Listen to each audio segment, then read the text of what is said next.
ये जन आक्रोश रैली अब चुनाव की रैली में परिवर्तित हो चुकी है और यहां से बिगुल बच चुका है। इस सरकार को उखाड़ फेंकने के लिए केंद्र से भी और राज्य से भी इस भारतीय जनता पार्टी का सुपड़ा साफ करने का समय आ गया है। साथियों, आज फैसले की घड़ी है। आप लोग पहले धोखा खा चुके हैं। जिस तरह से भाई दीपेंद्र को बेईमानी के साथ हराया गया था, ये सीट प्रदेश की सबसे हॉट सीट है और सारी ताकतें यहां दीपेंद्र जी को हराने के लिए हर कीमत में ये जो भाजपा सरकार केंद्र तक यहां पर पूरा जोर लगाने का काम करेगी। ये आप लोगों से भी मेरा ये अनुरोध और प्रार्थना है। हमारे जो साथी जो ओवर कॉन्फिडेंट हो जाते हैं, जो बहुत ज्यादा विश्वास के साथ भर जाते हैं, जो जाके कहते हैं कि हम तो इतने वोटों से जीत रहे हैं, इतने वोटों से जीत रहे हैं, उसमें धोखा भी खा जाते हैं। एक एक सीट को आपने किला बना करके उस बूथ की रखवाली करने का काम आपने करना है और जब तक वोट पड़े, जब तक बूथ पर मजबूती से रहोगे, तब आपको जीत हासिल होगी।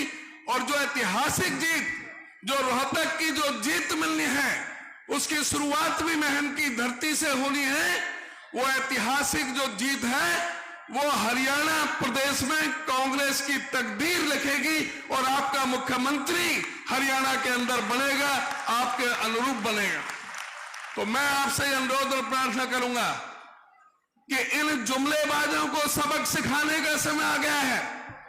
जो कहते थे कि हम एमएसपी देंगे, स्वामीनाथन की रिपोर्ट लागू करेंगे, किसानों की आमदनी दुगनी करेंगे, हवाई चप्पल वाला हवाई जहाज में घूमेगा, हम जमुना और गंगा को हम साफ करने का काम करेंगे, 100 स्मार्ट सिटी बनाएंगे, 35 रुपए लीटर हम डीजल देने का काम करेंगे, 250 रुपए हम गैस का सिलेंडर देने का काम करेंगे।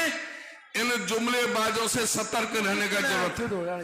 ये झूठे लोग हैं।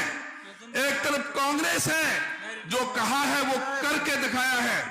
आज राहुल गांधी और हमारे अध्यक्ष खड़गे जी ने जो किसान न्याय, नारी न्याय, युवा न्याय और साथ में श्रमिक न्याय, जिस तरह से गारंटियां दी हैं इस देश में, जो एमएसपी की गारंटी, आपको पता होना चाहिए कि जब छत्तीसगढ़ के रायपुर में कांग्रेस का अधिवेशन हो रहा था तो हुड्डा साहब की अध्यक्षता में एमएसपी पर कमेटी बनी थी और उस कमेटी में यह फैसला लिया था कि जब भी कांग्रेस की सरकार बनेगी, सारे हिंदुस्तान में स्वामीनाथन की रिपोर्ट को लागू करते हुए C2+50 के आधार पर किसानों को एमएसपी देने का काम किया जाएगा।